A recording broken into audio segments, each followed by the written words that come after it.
മലങ്കര സുറിയാനി കത്തോലിക്ക സഭയുടെ ടെലിവിഷൻ സമാരംഭിച്ചിരിക്കുന്ന സന്തോഷത്തിൻ്റെ സദ്വാർത്ത എന്ന പരമ്പരയിലേക്ക്, അതിൻ്റെ 60-ാം എപ്പിസോഡിലേക്ക് ഏവർക്കും ഹൃദയപൂർവ്വം സ്വാഗതം. വചനിപ്പ് കാലത്തെ അവസാനത്തെ ഞായറാഴ്ചയാണ് നാം ഇപ്പോൾ ആചരിക്കുക. ആരാധനകർമ്മ വത്സരത്തിലെ 2ാം കാലമായ എൽദ ദനഹ കാലം അടുത്ത ഞായറാഴ്ച സമാരംഭിക്കുന്നു.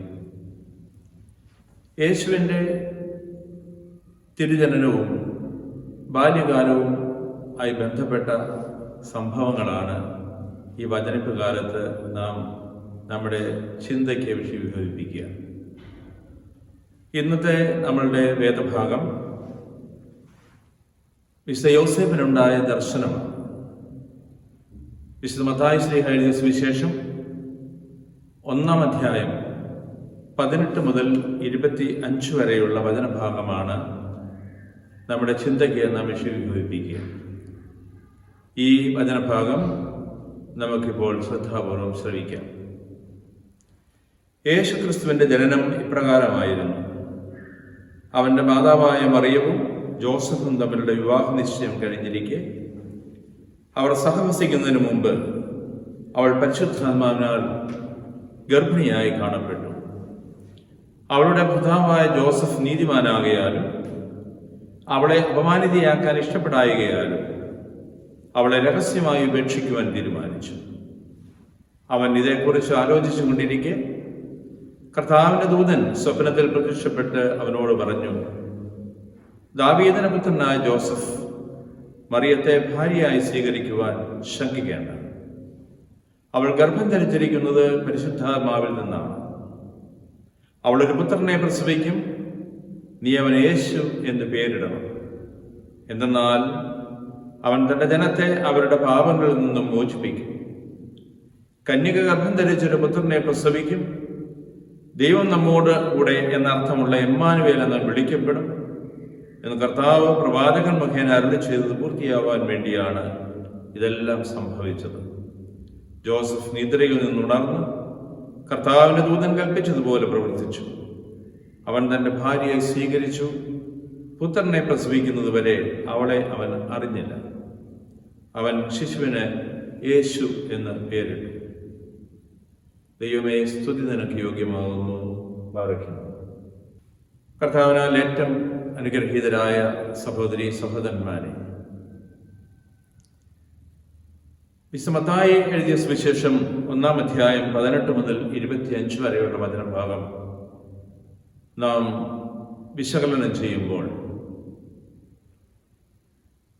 ഒരാമുഖം എന്ന രീതിയിൽ നാം മനസ്സിലാക്കേണ്ട ചില കാര്യങ്ങളിലേക്ക് നിങ്ങളുടെ ശ്രദ്ധയെ ഞാൻ ക്ഷണിക്കുകയാണ്. യേശുക്രിസ്തുവിൻ്റെ ജനനവും ബാല്യകാലവും പരാമർശിക്കുന്ന 2 സുവിശേഷകന്മാരാണുള്ളത്, വിശുദ്ധ മത്തായിയും വിശുദ്ധ ലൂക്കായും. വിശുദ്ധ മർക്കോസും വിശുദ്ധ യോഹന്നാനും യേശുവിൻ്റെ പരസ്യ ജീവിതകാലം സംഭവങ്ങളിലൂടെ തങ്ങളുടെ സുവിശേഷം ആരംഭിക്കുന്നു. ഇവിടെ വിശുദ്ധ ലൂക്ക വിവിധ സംഭവങ്ങളിലൂടെ യേശുവിൻ്റെ ജനനവും ബാല്യകാലവും അവതരിപ്പിക്കുമ്പോൾ, വിശുദ്ധ മത്തായി ശ്ലീഹ ഒരൊറ്റ സംഭവത്തിലൂടെ യേശുവിൻ്റെ ദൈവികമായ ജനനത്തെയും ബാല്യകാലത്തെയും അവതരിപ്പിക്കുകയാണ്. സുവിശേഷ വിരചിതമായ കാലഘട്ടം അന്നത്തെ ജനങ്ങളുടെ ഇടയിൽ പ്രചരിച്ചിരുന്ന ചില കഥകളുടെ ചുവട് പിടിച്ചാണ് വിശുദ്ധ മത്തായി ഈ സംഭവം എഴുതി ചേർത്തിരിക്കുന്നത്. ദാവീദിന്റെ വംശത്തിൽ യേശു ജനിക്കുമെന്നുള്ള പ്രവചനം ഇവിടെ പൂർത്തിയാവുന്നതായിട്ട് കാണിക്കുവാൻ സുവിശേഷകൻ തത്രപ്പെടുന്നു. മത്തായി എഴുതിയ സുവിശേഷം 1-ാം അധ്യായം 20-ാം തിരുവചനത്തിൽ നാം വായിക്കുന്നു, ദാവീദിന്റെ പുത്രനായ ജോസഫ് എന്ന സംബോധന. യേശു ദാവീദിന്റെ ഗോത്രത്തിലാണ് ജനിക്കുന്നത് എന്നുള്ള പരാമർശം മത്തായിയുടെ സുവിശേഷത്തിന്റെ ആമുഖഭാഗത്ത് വംശാവലി വിവരണത്തിൽ പ്രത്യേകമായി എടുത്തു പറയുന്നു.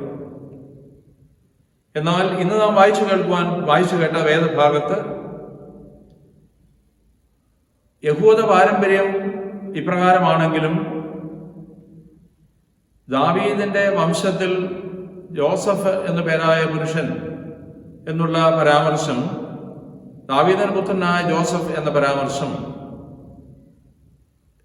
യേശുവിന്റെ വളർത്തുപിതാവ് എന്ന രീതിയിൽ ജോസഫിനെ നാം കാണണമെന്നും യേശുവിന്റെ യഥാർത്ഥ പിതാവ് ദൈവം തന്നെയാണെന്നും പരിശുദ്ധാത്മാവിന്റെ ശക്തി കൊണ്ടാണ് യേശു ഗുരുവായത് എന്നും ഉള്ള സത്യമാണ് ഈ ദർശനത്തിലൂടെ, ജോസഫിനുണ്ടായ ദർശനത്തിലൂടെ വിശുദ്ധ മത്തായി ശ്ലീഹ നമ്മുടെ മുമ്പിൽ അവതരിപ്പിക്കുന്നത്. വിശുദ്ധ മത്തായി ഒരു ചരിത്രാവതരണ നടത്താത്തതിനാൽ യേശുവിന്റെ ജനനത്തിന്റെ സ്ഥലകാല വിവരണങ്ങൾ ഇവിടെ നടത്തുന്നില്ല. എങ്ങനെ അത് ദൈവിക പദ്ധതിയുടെ ഭാഗമായി എന്ന് കാണിക്കുന്നു. തുടർന്ന് വരുന്ന അധ്യായത്തിലെ സംഭവങ്ങളിലൂടെ ഈ ചരിത്ര സത്യങ്ങൾ സുവിശേഷകൻ വെളിച്ചത്ത് കൊണ്ടുവരികയാണ്. ഈ സുവിശേഷ ഭാഗത്തിന്റെ വ്യാഖ്യാനത്തിലേക്ക് നാം കടന്നു ചിന്തിക്കുമ്പോൾ നാം മനസ്സിലാക്കേണ്ട ചില കാര്യങ്ങൾ ഇപ്രകാരം പറഞ്ഞുകൊണ്ടാണ് സുവിശേഷകൻ തന്റെ സുവിശേഷം ആരംഭിക്കുന്നത്. യേശുവിന്റെ ജനനം ഇപ്രകാരമായിരുന്നു. അവന്റെ മാതാവായ മറിയവും ജോസഫും തമ്മിലുള്ള വിവാഹ നിശ്ചയം കഴിഞ്ഞിരിക്കെ അവർ സഹവസിക്കുന്നതിന് മുമ്പ് അവൾ പരിശുദ്ധാത്മാവിനാൽ ഗർഭിണിയായി കാണപ്പെട്ടു. ഇവിടെ നാം ശ്രദ്ധിക്കേണ്ട കാര്യങ്ങൾ, മറിയവും ജോസഫും തമ്മിലുള്ള വിവാഹ നിശ്ചയം കഴിഞ്ഞിരുന്നു. അങ്ങനെയുള്ള ഒരു അവസ്ഥയിലാണ് അവർ ജീവിക്കുക. പക്ഷെ വിവാഹ ബന്ധത്തിന്റെ ശാരീരിക ബന്ധം അവർക്ക് ഉണ്ടായിരുന്നില്ല. വിവാഹ നിശ്ചയം നടത്തി ഒരു നിശ്ചിത കാലം കഴിഞ്ഞിട്ടാണ് യഹൂദ പാരമ്പര്യത്തിൽ ഒരു വിവാഹം നടന്ന് ഒരുമിച്ച് ജീവിക്കുക. അതുപോലെ തന്നെ ഇപ്രകാരമുള്ള ഒരു അവസ്ഥയിൽ മറിയം പരിശുദ്ധാത്മാവിനാൽ ഗർഭിണിയായി കാണപ്പെട്ടു. സുവിശേഷകൻ വിശ്വാസ സമൂഹത്തിന്റെ പക്ഷം ചേർന്നുകൊണ്ട് ദൈവാരൂപിയിലുള്ള ഗർഭധാരണത്തെ വിശ്വാസസത്യമായി അവതരിപ്പിക്കുകയാണ്. ഈ വിശ്വാസസത്യം തുടർന്നു വരുന്ന ഭാഗത്ത് ജോസഫിനുണ്ടായ ദർശനത്തിലൂടെ, സ്വപ്നത്തിലൂടെ ദൈവദൂതൻ വഴി ദൈവം ഉറപ്പിക്കുന്നു. ജോസഫിനെ സുവിശേഷൻ അവതരിപ്പിക്കുന്ന രീതി ഇവിടെ ശ്രദ്ധേയമാണ്. ജോസഫിനെ കുറിച്ച് പറയുന്നത് ഇപ്രകാരമാണ്. അവളുടെ ഭർത്താവ്, മറിയത്തിന്റെ ഭർത്താവ് ജോസഫ് നീതിമാൻ ആകയാലും അവളെ അപമാനിതയാക്കാൻ ഇഷ്ടപ്പെടായകയാലും അവളെ രഹസ്യമായി ഉപേക്ഷിക്കുവാൻ തീരുമാനിച്ചു. 2-3 കാര്യങ്ങൾ പ്രത്യേകമായി ഇവിടെ ശ്രദ്ധേയമാണ്. അവളുടെ ഭർത്താവായ ജോസഫ് നീതിമാൻ ആകയാണ്. അതിൻ്റെ ഒരു പരിണിത ഫലമാണ്, പ്രായോഗികമായ ഒരു ഫലമാണ് അവളെ അപമാനിതയാക്കാൻ ഇഷ്ടപ്പെടായിക എന്നുള്ളത്. അത് അവന്റെ ഒരു പ്രത്യേക സ്വഭാവ രീതിയായി അവതരിപ്പിക്കുന്നു. അതുകൊണ്ട് അവളെ രഹസ്യമായി ഉപേക്ഷിക്കുവാൻ അവൻ തീരുമാനിച്ചു. 3 കാര്യങ്ങൾ. 1, അവൻ നീതിമാനാണ്. ദൈവത്തിന്റെ മുമ്പിൽ ദൈവവചനമനുസരിച്ച് നീതിമാൻ എന്ന് പറഞ്ഞാൽ ദൈവത്തിന് അർഹിക്കുന്നത് ദൈവത്തിന് കൊടുക്കുകയും മനുഷ്യർക്ക് അർഹിക്കുന്നത് മനുഷ്യർക്ക് കൊടുക്കുകയും ചെയ്യുന്ന വ്യക്തിയാണ് നീതിമാൻ. ഇവിടെ ദൈവത്തിന്റെ വചനത്തെ വിശ്വസിക്കുന്നവൻ, മനുഷ്യരെ മാനിക്കുന്നവൻ. അതുകൊണ്ട് തന്നെ അവളെ അപമാനിതയാക്കുവാൻ അവൻ ഒരിക്കലും ആഗ്രഹിക്കുന്നില്ല. ആധുനിക ലോകത്തിൽ, പ്രത്യേകിച്ചും സോഷ്യൽ മീഡിയയുടെ ഒരു കാലഘട്ടത്തിൽ നാം ജീവിക്കുമ്പോൾ അനുദിനം നാം കേട്ടുകൊണ്ടിരിക്കുന്നത് ഏതെല്ലാം രീതിയിൽ ഒരു മനുഷ്യനെ അപകീർത്തിപ്പെടുത്തുവാൻ സാധിക്കുമോ, അല്ലെങ്കിൽ ബ്ലാക്ക് മെയിൽ ചെയ്യുവാൻ സാധിക്കുമോ, അതിനുള്ള വഴികൾ തേടുന്ന ഒരു ആധുനിക സമൂഹത്തിൽ ഈ വചനഭാഗം വളരെ ശ്രദ്ധേയമാണ്. ജോസഫിന്റെ പ്രത്യേകത, നീതിമാൻ ആയതുകൊണ്ട് അവളെ അപമാനിതയാക്കുവാൻ ആഗ്രഹിക്കായതുകൊണ്ട് അവളെ രഹസ്യത്തിൽ ഉപേക്ഷിക്കുവാൻ തീരുമാനിച്ചു. അവൻ രഹസ്യത്തിലൂടെ ഉപേക്ഷിക്കാൻ തീരുമാനിക്കുന്നു എന്ന് പറയുമ്പോൾ അത് നീതിക്കെതിരല്ല. കാരണം അന്നത്തെ നിയമമനുസരിച്ച് മാനുഷികമായ കാഴ്ചപ്പാടിൽ അവൻ ഉചിതമായ ഒരു തീരുമാനമാണ് എടുക്കുക. തൻ്റേതല്ലാത്ത ഒരു കുഞ്ഞിൻ്റെ പിതൃത്വം അവൻ ഏറ്റെടുക്കുവാൻ ഇഷ്ടപ്പെടുന്നില്ല. മോശയുടെ നിയമം അനുസരിച്ച് പരസംഗത്തിന്റെ പേരിൽ ഒരു സ്ത്രീ ഉപേക്ഷിക്കപ്പെടാം. അവന്റെ അറിവോ സമ്മതമോ കൂടാതെ, അവന്റെ ബന്ധം കൂടാതെ ഗർഭിണിയായിരിക്കുന്ന മറിയത്തെ അവൻ സ്വീകരിക്കണമെന്നുള്ളത് മാനുഷികമായ കാഴ്ചപ്പാടിൽ ന്യായമല്ല. അതുകൊണ്ട് തന്നെ അവൻ അവളെ രഹസ്യത്തിൽ ഉപേക്ഷിക്കാൻ തീരുമാനിക്കുകയാണ്. പക്ഷേ അവന്റെ ഈ ചിന്തകളും തീരുമാനങ്ങളും ഒരിക്കലും വൈകാരികമായ ഒരു തലത്തിൽ അവൻ എടുക്കുന്നില്ല. സുവിശേഷൻ പറയുകയാണ്, അവൻ ഇതേക്കുറിച്ച് ആലോചിച്ചു കൊണ്ടിരിക്കെ കർത്താവിന്റെ ദൂതൻ സ്വപ്നത്തിൽ പ്രത്യക്ഷപ്പെട്ട് അവനോട് പറഞ്ഞു. യോസഫിനുണ്ടാകുന്ന ദർശനം അവൻ എടുക്കുന്ന തീരുമാനത്തെക്കുറിച്ച് അവൻ ചിന്തിച്ചു കൊണ്ടിരിക്കുന്ന ഒരു അവസരത്തിലാണ്. പലപ്പോഴും ഞാനും നിങ്ങളുമൊക്കെ തീരുമാനങ്ങൾ എടുക്കുമ്പോൾ കേവലം വൈകാരികമായ പിൻബലം കൊടുത്തുകൊണ്ട് അതിശീഘ്രം അത് നടപ്പിലാക്കുവാൻ ശ്രമിക്കുമ്പോൾ അതിനപവാദമായി നാം ജോസഫിനെ ഇവിടെ കാണുകയാണ്. ജോസഫിന്റെ മനസ്സിൽ ചിന്തിച്ച ഈ ചിന്ത, തൻ്റെ ഭാര്യയെ രഹസ്യത്തിൽ ഉപേക്ഷിക്കണം, അവൾ ഒരിക്കലും അപമാനം ഉണ്ടാകാൻ പാടില്ല, ഈ വളരെ സനാതനമായ ഈ ചിന്ത അവന്റെ മനസ്സിൽ, അവൻ അതിനെ കുറിച്ച് ആലോചിക്കുകയാണ്. അവൻ അതിനെക്കുറിച്ച് ആലോചിച്ചു കൊണ്ടിരിക്കെ ആണ് ദൈവത്തിന്റെ ദൂതൻ സ്വപ്നത്തിൽ അവന് പ്രത്യക്ഷപ്പെടുക. ജോസഫിന് 3 സ്വപ്നങ്ങളാണ് ഉണ്ടായിട്ടുള്ളത്. വിശുദ്ധ മത്തായി ശ്ലീഹായുടെ അവതരണത്തിൽ പുതിയ ഉടമ്പടിയിലെ ജോസഫ് ഒരു സ്വപ്നക്കാരനാണ്.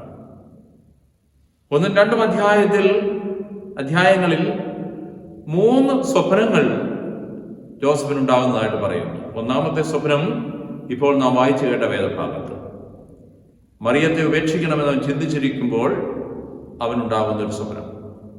2-ാമത്തെ സ്വപ്നം, യേശുവിന്റെ ജനനത്തിന് ശേഷം ഹെരോദേസ് ആ കുഞ്ഞിനെ കൊല്ലണം എന്നുള്ള ആലോചന നടത്തുമ്പോൾ അവിടെ നിന്നും രക്ഷപ്പെട്ട് കുഞ്ഞിനെയും അമ്മയെയും കൊണ്ട് ഈജിപ്തിലേക്ക് പലായനം ചെയ്യുക എന്നുള്ള ദർശനം സ്വപ്നത്തിലൂടെ ജോസഫിന് ലഭ്യമാകും.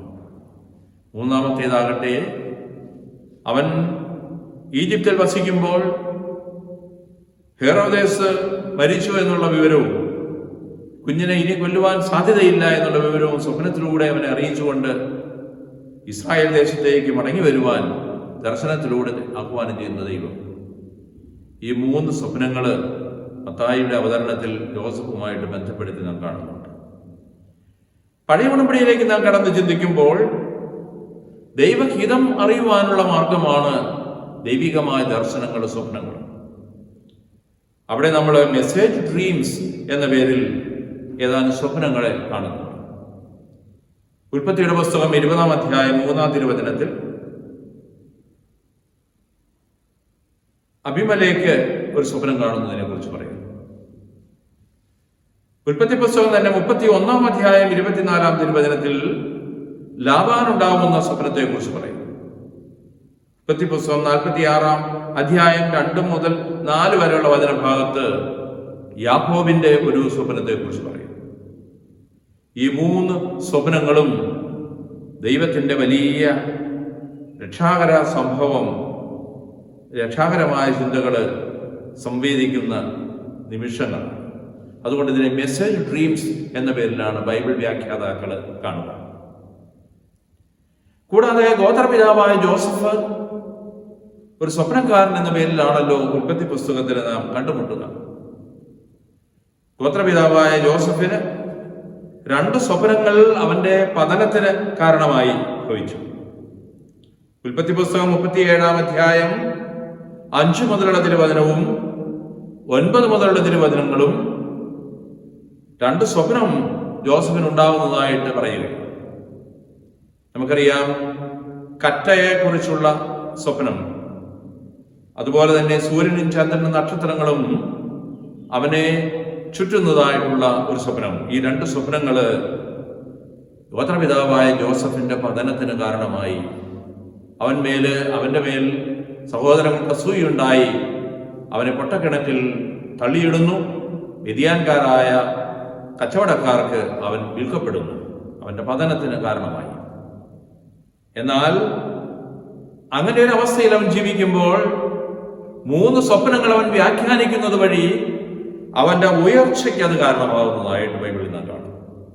ഉൽപ്പത്തി പുസ്തകം 40-ാം അധ്യായം 5 മുതലുള്ള തിരുവചനങ്ങളും 41-ാം അധ്യായം 1 മുതലുള്ള തിരുവചനങ്ങളും 3 സ്വപ്ന വ്യാഖ്യാനങ്ങൾ നടത്തുന്ന ജോസഫിനെ അവതരിപ്പിക്കുന്നു. ഈ സ്വപ്ന വ്യാഖ്യാനങ്ങൾ നടത്തുന്നത് വഴിയായിട്ട് ജോസഫ് ഉയർച്ചയിലേക്ക് കടന്നു വരികയാണ്. നാം ഉൽപ്പത്തി പുസ്തകത്തിൽ മനോഹരമായ ഈ ദർശനങ്ങൾ വായിക്കുന്നു. അവിടെ ജോസഫ്, ഗോത്രപിതാവ് ജോസഫ് ഒരു സ്വപ്നക്കാരനായി അവതരിപ്പിക്കപ്പെടുന്നു.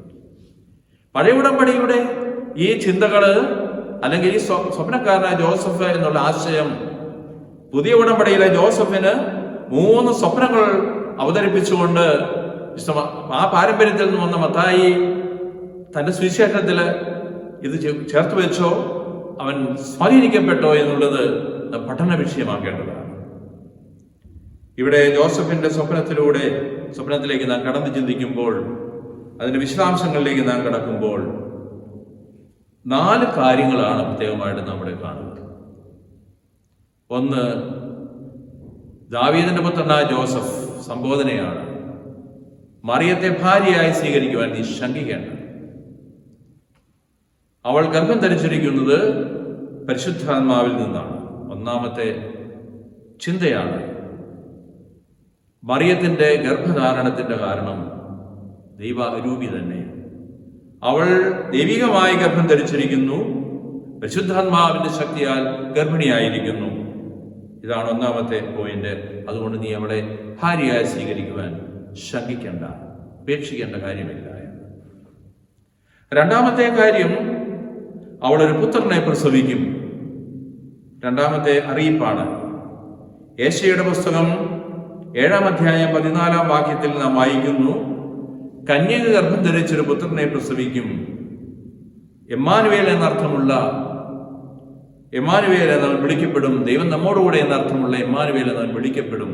ഇതാണ് യേശയ്യായുടെ പുസ്തകത്തിൽ നാം വായിക്കുക.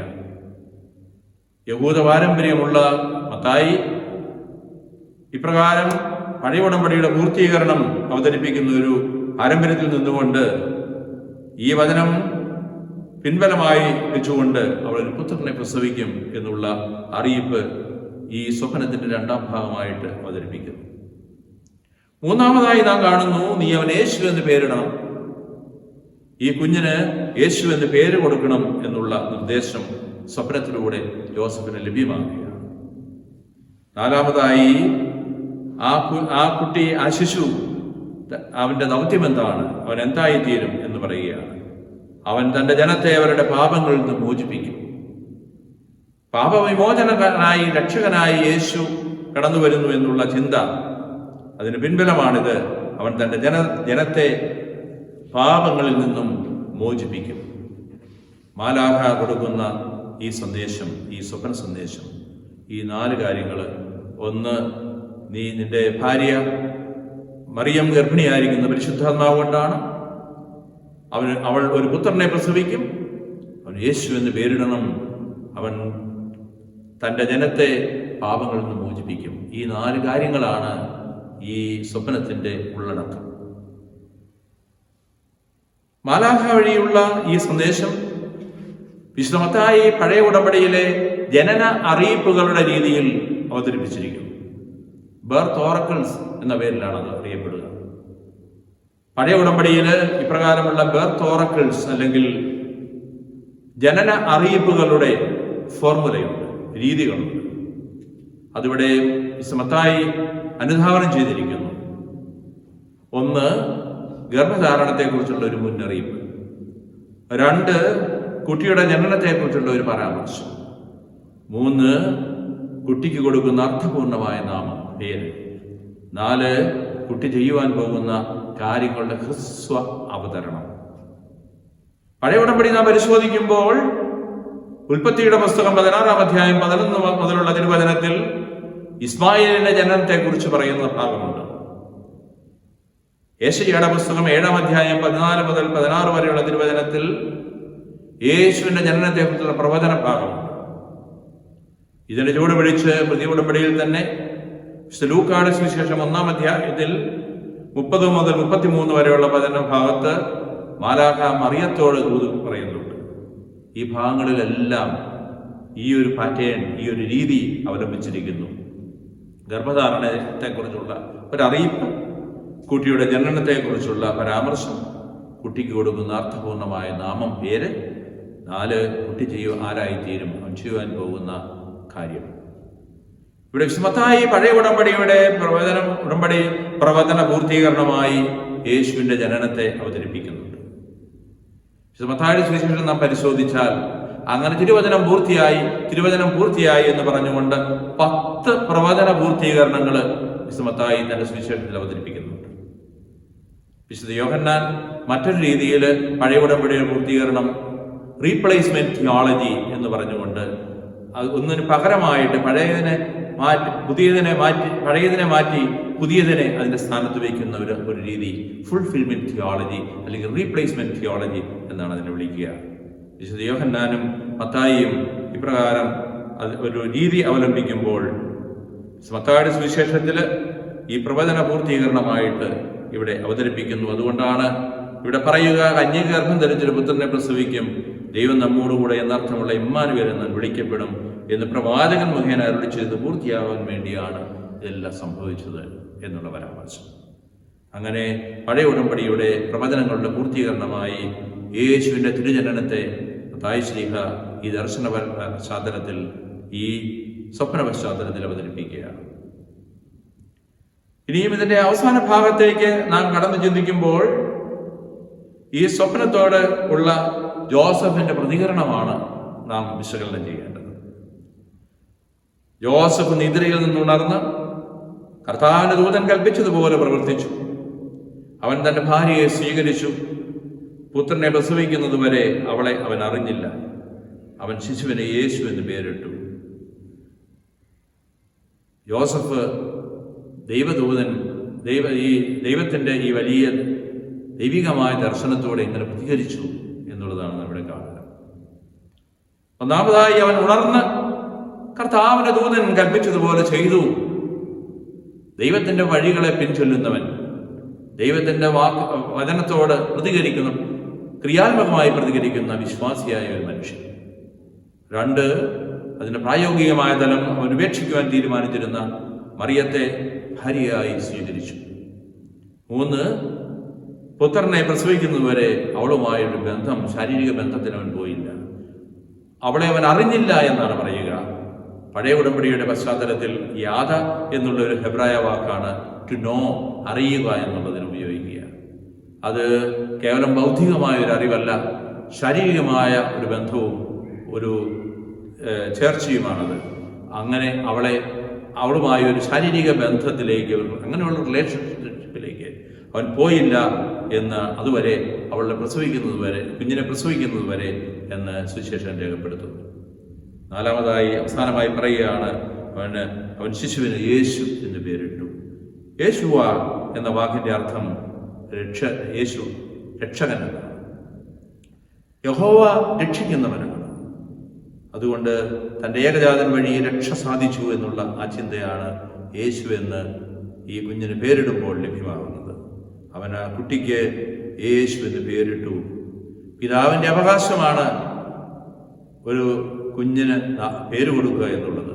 കഴിഞ്ഞ ആഴ്ചയിൽ നാം കണ്ടു, മറിയം പറഞ്ഞിട്ട് എലിസബത്ത് പറഞ്ഞിട്ടും അവർ സമ്മതിക്കാത്തൊരു സാഹചര്യത്തിൽ യോഹന്നാൻ എന്ന ശ്രാവയോഹന്നാൻ വിളിക്കപ്പെടണമെന്നുള്ള ചിന്ത ഊമനായിരുന്ന സഖറിയ എഴുത്തുപലക വരുത്തി എഴുതുമ്പോൾ അവൻ്റെ ഒരു അവകാശമായി അവതരിപ്പിക്കപ്പെടുന്നു. ഇവിടെയും അവൻ ശിശുവിന് യേശു എന്ന് പേരിട്ടു. ജോസഫാണ് യേശു എന്ന് പേരിട്ടതെന്ന് പറഞ്ഞുകൊണ്ടാണ് ഈ സുവിശേഷ ഭാഗം അവസാനിക്കുക. സ്നേഹമുള്ളവരെ, ഈ വേദഭാഗത്തെ നാം വിശകലനം ചെയ്ത് നമ്മുടെ ചിന്തയ്ക്കും ധ്യാനത്തിനും വിഷയമാക്കുമ്പോൾ പ്രായോഗികമായ നമ്മുടെ ജീവിതത്തിൽ നമുക്ക് ഈ ജോസഫ് മാതൃകയാണ്. യോസേപ്പ് പിതാവിൻ്റെ വർഷം ഇവിടെ ഔദ്യോഗികമായിട്ട് സഭ ആചരിച്ച് ഒരു വർഷം എന്ന രീതിയിൽ സമാപിപ്പിക്കുമ്പോൾ ഈ യോസേപ്പ് പിതാവ് നമുക്ക് അനുകരണീയനാണ്. അവിടുത്തെ ജീവിതത്തിൽ കാണുന്ന ഈ ദർശനം, ആ ദർശനത്തോട് അവൻ പ്രതികരിച്ചത് നമുക്കൊക്കെ മാതൃകയാണ്. ദൈവിക പദ്ധതി വിശ്വസിക്കുന്ന ഒരു വ്യക്തിയാണ് ജോസഫ്. അതിന് കാതോർക്കുന്ന ഒരു വ്യക്തിയാണ്. അതിനെക്കുറിച്ച് ചിന്തിച്ച് താനെടുക്കുന്ന തീരുമാനങ്ങളുടെ സാധുതയെക്കുറിച്ചും ദൈവികമായ പിൻബലത്തെക്കുറിച്ചും ധ്യാനിക്കുന്ന, ചിന്തിക്കുന്ന ഒരു വ്യക്തിയായിട്ട് മത്തായി ഇവിടെ ജോസഫിനെ അവതരിപ്പിച്ചിരിക്കുന്നു. അതുപോലെ തന്നെ അവൻ നീതിമാനാണ്, അവൻ ആരെയും അപമാനിക്കാത്തവനാണ്. ഇതൊക്കെ നമ്മുടെയൊക്കെ പ്രായോഗിക ജീവിതത്തിൽ നമുക്ക് അനുകരണീയമായ മാതൃകളായി യോസേപ്പ് പിതാവിൽ നമുക്ക് സ്വീകരിക്കാൻ പറ്റും. വെളിപാടുകളോട് കൂറു പുലർത്തുന്നവൻ, ദൈവിക വെളിപാട് സ്വപ്നത്തിലൂടെ ദൈവദൂതൻ വഴി അവന് ലഭ്യമായപ്പോൾ അതിനോട് കൂറു പുലർത്തി ക്രിയാത്മകമായി പ്രതികരിക്കുന്ന ജോസഫ് നമുക്ക് മാതൃകയാണ്. ദൈവത്തിൻ്റെ തിരുവചനം പല രീതിയിൽ തിരുവചനത്തിലൂടെ നമ്മൾ അറിയും. സഭാപിതാക്കന്മാരിലൂടെ നാം അറിയും, നമ്മുടെ മാതാപിതാക്കന്മാരിലൂടെ നാം അറിയും, നമ്മുടെ മനസ്സാക്ഷിയിലൂടെ നാം അറിയും. ഈ അവസരത്തിലെല്ലാം അതിനോട് ക്രിയാത്മകമായി പ്രതികരിക്കുന്ന ജോസഫ് നമുക്ക് മാതൃകയാണ്. നമ്മുടെ വ്യക്തിപരമായ ജീവിതത്തിൽ ദൈവിക പദ്ധതിയോട് ചേർന്ന് നിൽക്കുന്നതിനും അതിന് കാതോർക്കുന്നതിനും സ്വീകരിക്കുന്നതിനും ക്രിയാത്മകമായി നമ്മൾ പ്രതികരിച്ചുകൊണ്ട് രക്ഷാകര സംഭവത്തിൽ പങ്കുചേരുന്ന ആ യോസേപ്പിനെ പോലെ നമുക്ക് നമ്മുടെ ജീവിതത്തിൽ, ആത്മീയ ജീവിതത്തിൽ ഈ വഴികളെ പിൻചൊല്ലാം. ദൈവം നമ്മെ അനുഗ്രഹിക്കട്ടെ. നമുക്ക് ദൈവികമായ ഈ വലിയ ഈ വേദഭാഗം ഈ പ്രചോദനം നൽകി നമ്മെ ആധ്യാത്മിക ജീവിതത്തിൽ കരുപിടിപ്പിക്കട്ടെ എന്ന് ആശംസിക്കുന്നു. എല്ലാവർക്കും നമുക്ക് ഈ വചനത്തിൻ്റെ വലിയ ചിന്തയിലേക്ക് ഉള്ള ആഹ്വാനമായി ഇതിനെ സ്വീകരിക്കാം. ദൈവം നമ്മെ അനുഗ്രഹിക്കട്ടെ. പിതാവിൻ്റെയും പുത്രൻ്റെയും പരിശുദ്ധന്മാരുടെയും നാമത്തിൽ.